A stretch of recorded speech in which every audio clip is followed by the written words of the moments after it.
coming back to an all-new episode of the Filmaholic. This is a free pour episode that we have every Thursday, where we break down a particular film, and this week we are talking about A24's Hereditary, Ethan's favorite film from A24. It's trash. It's trash, dude. You were crazy. This is a film that I've seen at least 3 times, I think 4 maybe. The first time I saw it was in theaters, the opening week that it came out. I think it was opening night, actually.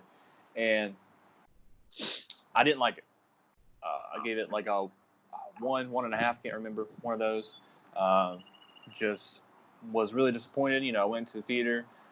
People were marketing at, they were saying it was be like as scary as The Exorcist. They were saying it was so good, which I think like the audience score was like a D+ or something like that. Like people weren't having it.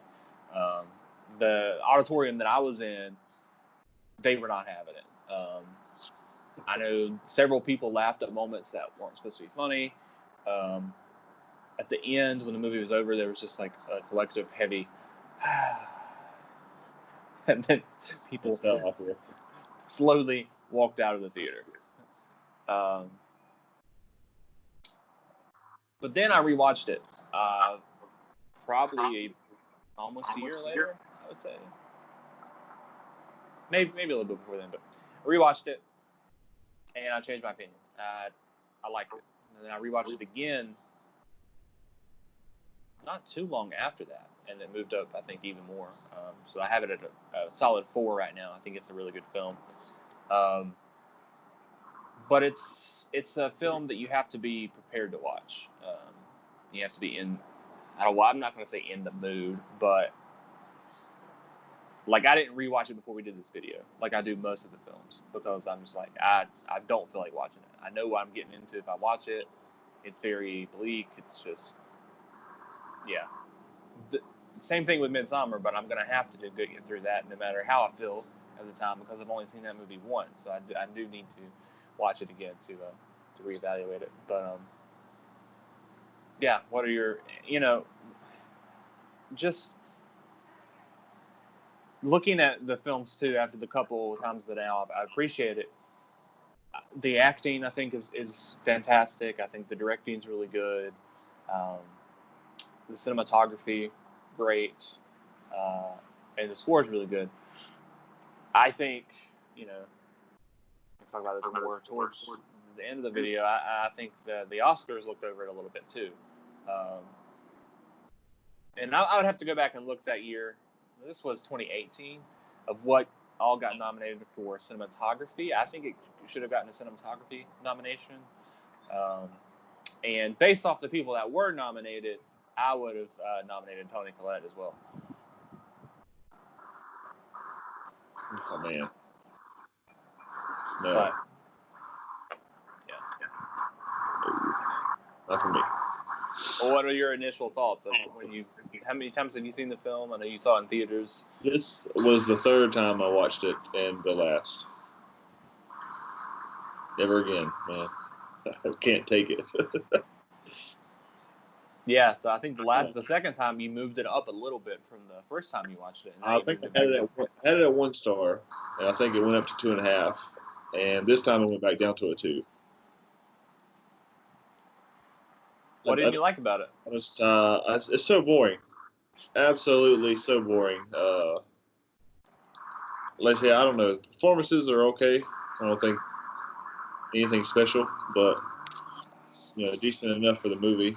But after like the first act when the daughter gets killed, it's all downhill from there.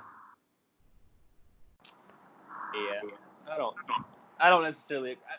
I do get what you say about the boring part, because I did feel like that the first time I watched it, but now that I've seen it a couple times, I appreciate it more, and it's more of a slow burn, I feel like, than a bore. I have too. We've been talking about how like the Midsommar director's cut and all that. And I haven't seen the director's cut. You will.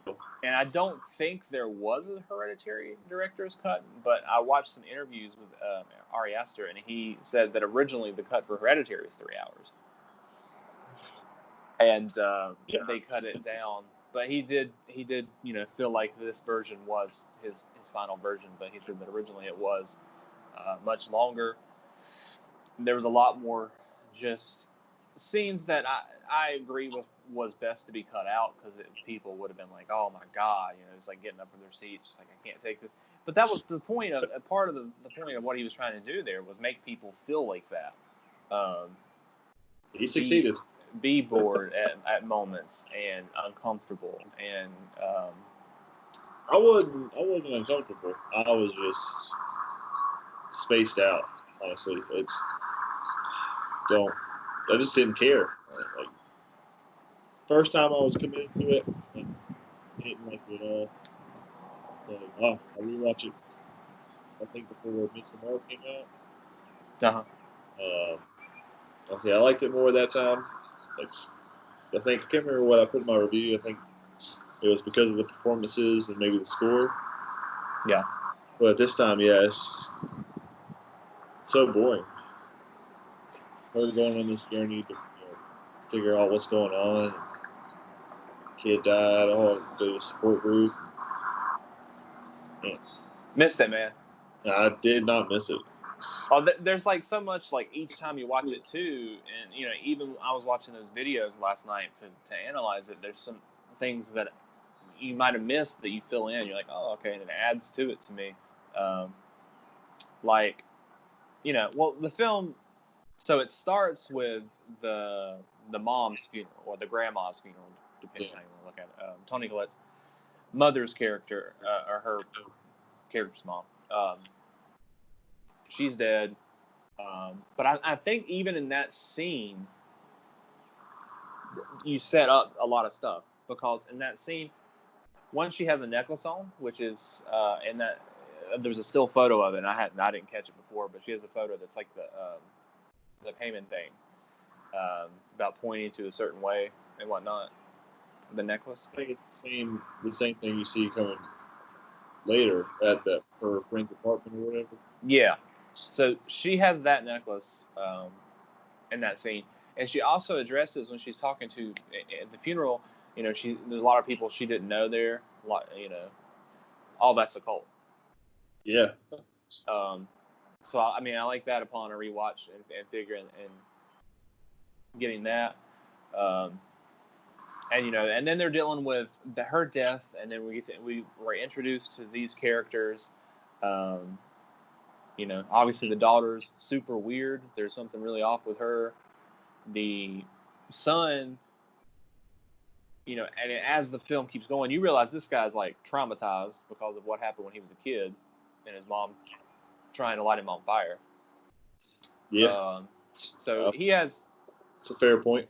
He has that stuff he's going through. But then he's trying to be just like a normal kid too, until obviously stuff happened with that. And then the mom, she's got her own stuff too that she's dealing with as far as her past. And you find out upon rewatches, or not rewatches really, it's explained in there. But like the first time, I didn't catch anything. Everything went over my head the first time. I was just like bored. But then the second, third time, it really got with me. But that her brother who had died in the past, they were trying to do that to him. He killed himself. Yeah, but they were trying to bring the devil god into him, the pagan king or whatever. They were trying to bring him. That's what the grandma was trying to do, and then he ended up killing himself. But then we go past that, and then obviously the daughter dies, which they were breaking down that scene a little bit too. Which take a step back. So she was also talking about her mom too, and like how she kept her son away from her mom, and then she let the daughter go around the mom, and then that was a creepy relationship. Like she was trying to breastfeed the daughter. Yeah, it's time to go back home. You go back. It's really weird. I don't care if you had a great relationship at that point. No, you're out. Something's happening, dude. And like I said, you weren't even talking, and then it's like, whoa, no, I don't know why you I don't know how you think that's gonna happen. Get out of here. But and then we get past that. That she had a really connection with this daughter. So essentially, and like, I think that Payman was inside the girl the whole time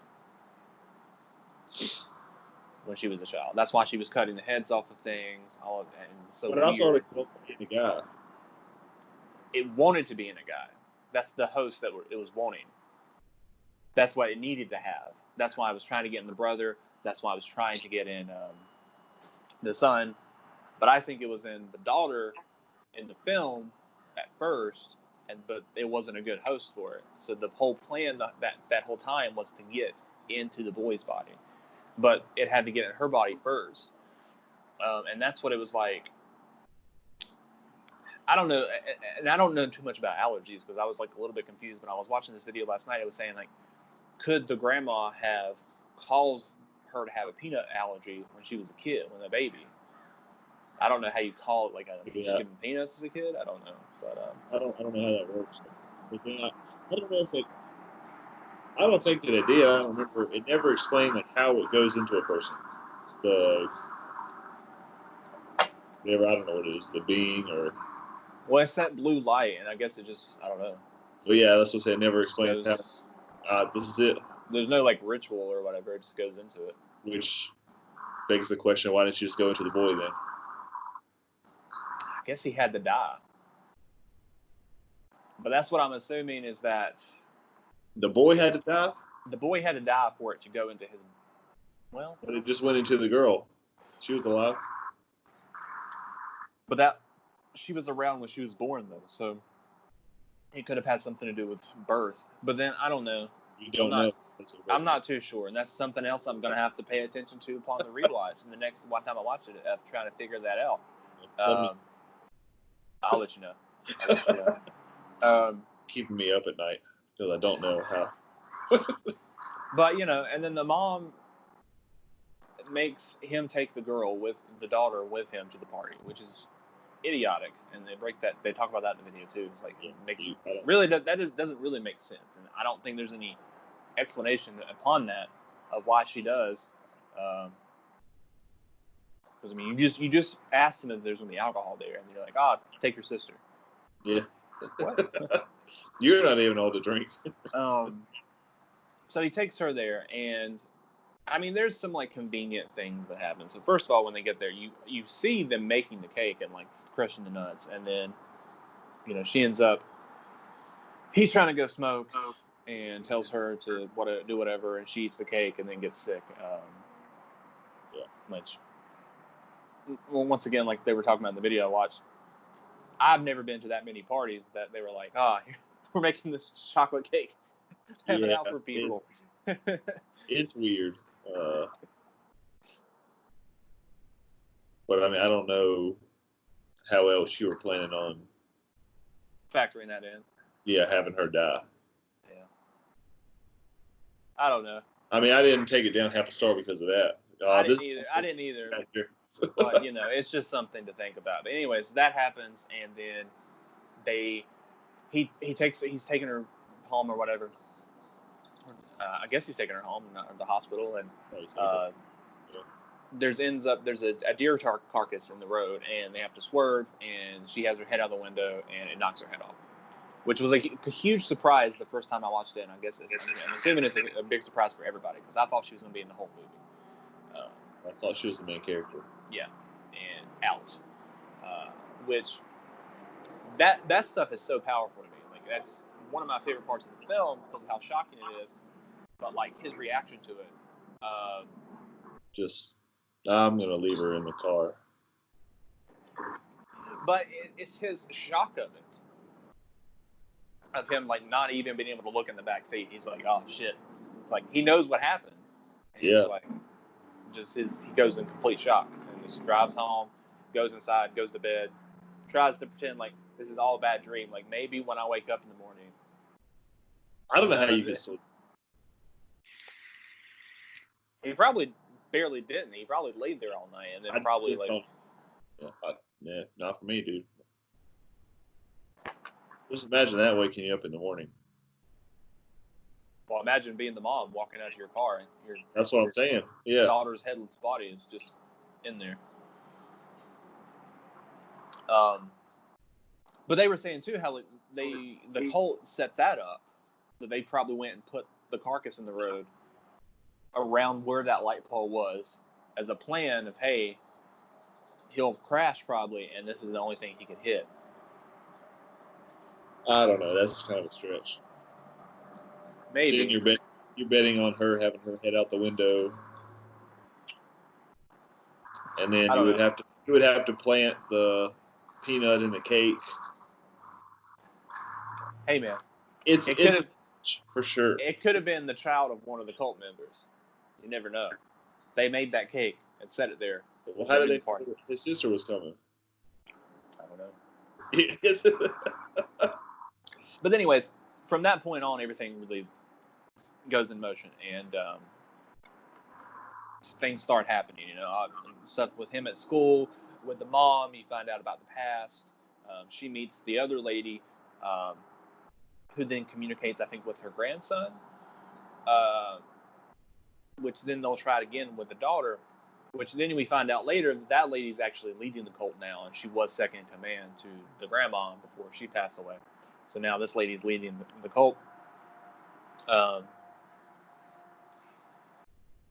One thing that's really interesting to me, and this is something I didn't, I've thought the past few times that Tony was actually the one that was doing everything, but she was just going crazy. So I thought she was the one who put the mom's body in the attic. Did you not think so? No. Yeah, no. You thought it was the cult? Well, the first time I didn't know. Okay. But no, I never thought it was her going like crazy. I thought that's what it was. I didn't realize that it was the cult that was doing all this stuff. That the cult was putting the body in the attic and all this.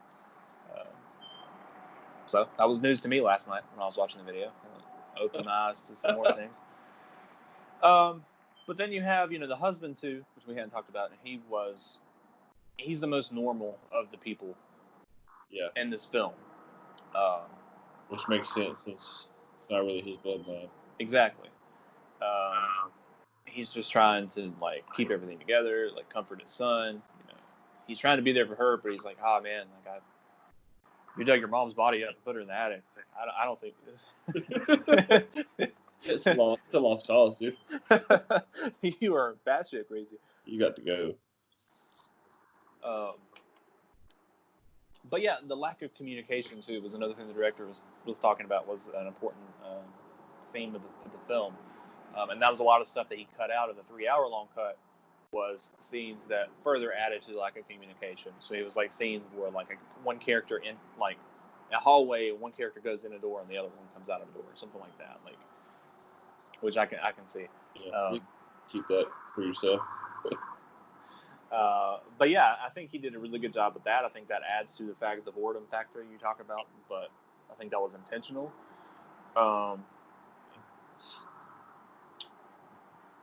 The scene where they are trying to talk to the daughter, I thought that was really good, and I don't want to say scary, but definitely good for the film, the horror film. There's not a lot of films. I don't know if there's any films that scare me. No, not anymore. I don't know. I mean, it was a tense scene. I wouldn't say scary. Yeah. Creepy. I would say that this is definitely a film that has creepiness to it. That and Midsommar. Well, I still, like I say, it's not gonna be explained unless, like, say, you find it in one of your videos or something, how Paimon gets into the bodies. Yeah, I don't know. Because it's I can't remember at what point, that the son has been taken over. Well, you instantly know when he's taken over because. Well, are you talking about the scene in the classroom? Well, yeah, at that point, because he always uses the blue light. Yeah, which the daughter's the first one to see the blue light. That's part of the reason that he thinks that she was always. It was in her, or at least partly in her, most of the time. Well, that's why I don't think completely, because I think that's what they kept stressing. It had to be a son or a boy or something. Well, that's why it wasn't working with her, and that's part of the reason she was okay to die and all this stuff. And that her head was on that thing in the end. Yeah. I know the blue light kept coming back over, like when you see like a flash of it when Toni Collette's painting or something, and the paint just falls over for no reason. There was like a blue flash before. And then, like I say, when it takes the sun over, but it's just, I don't know, it's kind of just like a plot hole. Like how it just takes over a body. Like, if you could take over the sun, I don't know why you just didn't do it. I don't know if it's part, because it tries to go into him, right? And in the classroom, and then he hits his head on the desk. Yeah.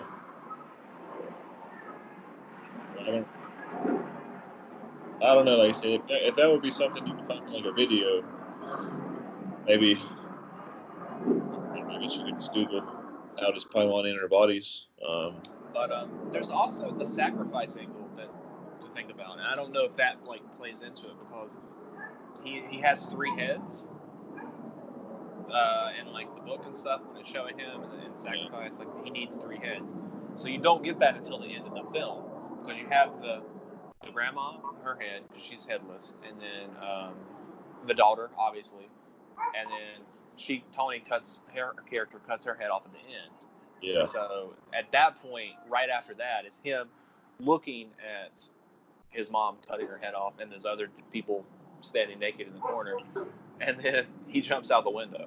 So that's when it goes in his body and it becomes him. So I think something to do with that. Maybe. Like that was finally to the point where everything aligned of people. But the grandmother just died, right? As far as we know. That's what you're talking about, like sacrifice is like a weird word to choose. Because she, like, from what unless I missed something, she just died of. Well, they still took her head off, though. Yeah, but then like the rules. I don't know what it's like. The daughter wasn't really sacrificed. See, I think she was though. If you look into it, that's a stretch. Because I think that they were. I think the grandma was grooming her to be a sacrifice the whole time. But it's a stretch for the way it happened, though. Yeah, because of everything lining up, and I don't know. Maybe they didn't know it was going to line up. Like, because I think the carcass was planned of hoping he would crash. I mean, unless you can go back and look and like, I don't remember seeing any like blue flashes at the times of like stuff like that. Like, if there was like a blue flash when the mom told the son to take her to the party. Yeah. Like if there was one then, and then maybe at the party when they're making the cake, if there was another, then I could see it lining up. Which I'll have to pay attention to that next time I watch it. Like if there's no blue flashes, it's kind of really coincidental as far as like we put the deer carcass there because he's going to crash, and for some reason the daughter's going to have her head out the window. We haven't decided yet.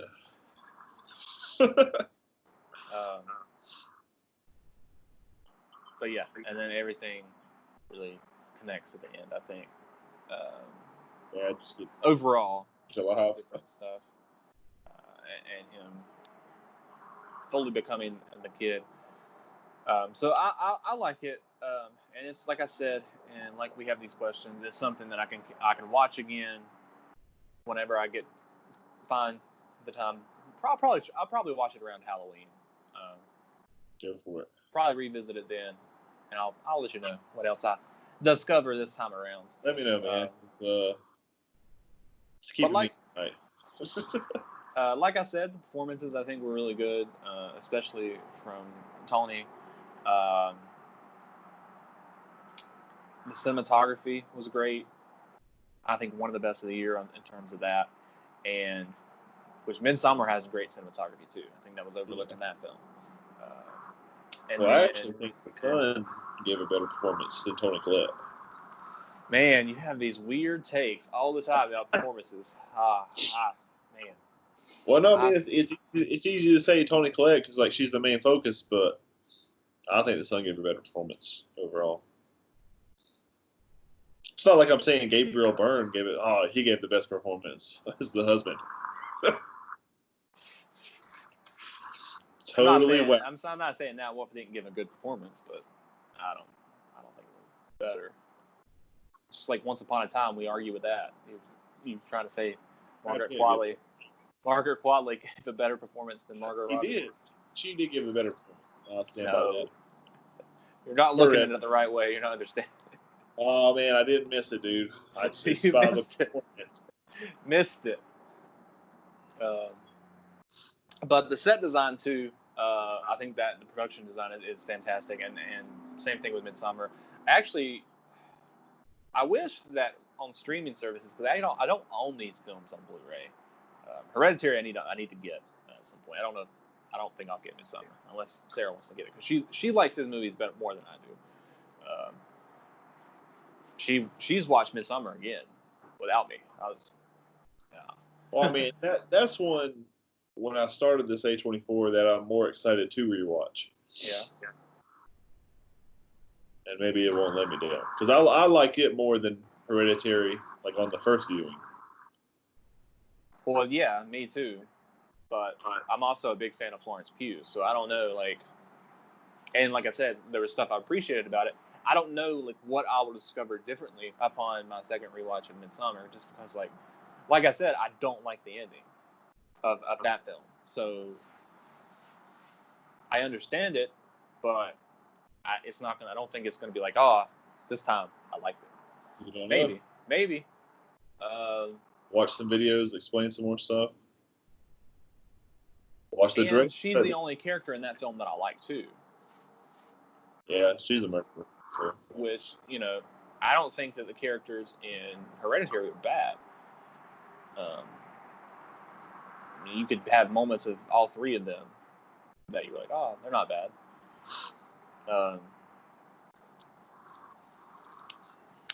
But like I said, production design is great. I watched it, listened to him talk about that, and how they actually they spent 2 months trying to find this house and the location, because they needed it to match up with the miniatures and stuff that she was working on, and they never could find the right house. They finally found one. I don't know if that's the one they used for the outside shots or if that was a different one. But they finally found one that they liked, but it would cost way too much to alter it to how they needed it. So it was just a cheaper option to go ahead and build the whole thing on set. So they built the whole house on set so they could take parts, the walls out and film certain scenes and stuff like that. So I thought that was really cool. And they built. Question: why didn't you just change the way the miniatures look? Well, no, it was in the script. Certain things in the script of going to the rooms and stuff. I don't know. I would have to look at everything, because he mapped it out too. The shots. They spent 5 hours a day for 3 weeks. And I don't know if they do that with every film, of mapping out the shots of him, because he drew everything out and then they mapped it, which is definitely not something I'm going to do as a director. Well, I wouldn't think you would do that with every movie, because it's like he did it because you could see the cinematography. You had to kind of be on point. I would imagine something maybe like Birdman and 1917 would have the same kind of structure. Yeah. But not your general movie. I wouldn't think so. I hate storyboarding. Well, not mapped out anyway. I'm sure there's in your head, oh, I know I want this shot here. Yeah. But it's something like that. You kind of have to know exactly where people are going to be in order to get the take right. Right. He was talking about blocking and the camera position and all that different stuff. And they also built 2 of the tree houses on set too. One for earlier in the film and one for later, because apparently the one later they actually expanded the inside of it because the people kind of have to. Yeah. So. Which is interesting, but still a 2-star. It's a nice try. I kind of want to go check out some of his short films. Not that it really matters, but I kind of want to see if they're on Letterboxd and definitely check them out too. They have one though that I'm like, I don't even know if I can watch that. It's called The Johnsons, I think, and it's about a son molesting the dad. Oh man. Yeah. It's a different dynamic. That because I was watching, it was a Q&A after the screening of the film at TIFF, and he was talking about that he did that short film for his thesis project when he was at AFI, which because he said like all of the other films that he saw when they presented the films to them, like when he started there, was like all these, they were some good films, but he said that a lot of them you could tell they were trying to make it for an Oscar, like, and he wanted something different. Yeah, he got it. But apparently, like, all of his films are, I'm thinking are going to be like that, where it's. I'm sure they are. So we'll see what he does next. I hope he does another film with A24. He did talk about A24. Comedy, dude. Right, he's making that next. We don't know if it's gonna be with A24, but I think it will be. Because he was talking about how his experience working with them, of how it's very filmmaker friendly. The filmmaker usually gets what they want in terms of making the film. Like they'll come at you with suggestions, but if it's something you don't really agree with, usually the filmmaker, he said, will win. Which you can tell from their movies. A lot of decisions that get made, it's like, you guys should have vetoed this. Yeah. Sometimes it's good, sometimes it's bad. In terms of that. Yeah. But yeah, it makes you want to. I mean, it makes me want to work with them even more. That creativity. But they make their own marketing decisions and stuff and whatnot. Which some people I've heard, that was one of their complaints about Hereditary, was how it was marketed, because kind of they think it pitched a different film to the audience, which he said he liked the trailer for the film. I mean, I don't. It's one of those where I guess it was more marketed as a horror movie when it's more of a suspense or drama thriller. Well, that's what he said too. Is he never pitched it as a horror film. He considers it a horror film now, but he didn't pitch it as a horror film when he came to the studio. He pitched it as a family. Was it a family? I'm not sure the word I'm looking for. A movie about a family that takes a bad turn and goes in that direction. Dysfunctional family, I guess. But then it became the horror film that it is.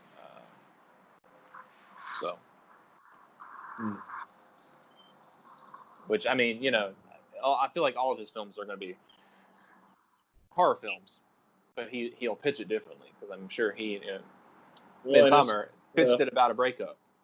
Well, it's just where you put horror and thriller together in like genres. Well, it's also too of like, what do you consider horror? Because most people, when they think of horror, they think of just jump scares and ghosts and stuff like that. But it's really beyond that. It's just like, what scares you as a person? What creeps you out? Crawl. No, that movie sucked. God. Got me, dude. But yeah, I mean, like, I definitely found like an aspect of Hereditary and Midsummer that creeped me out. I'm not going to go far as say scared me, but definitely cults and stuff like that creep me out. Yeah. So it's a normal thing to say. Yeah, but that's all I have. Do you have anything else about Hereditary? Nope. All right. Well, guys, if you haven't seen Hereditary, check it out. It is on Amazon. It's on Netflix now, right? Is it on Amazon or Netflix? It's one of the two. It's one of the two. Yeah, I know it was on Amazon. It may have moved to Netflix. After a while, they moved their stuff to Netflix. I think it's still on Amazon, though.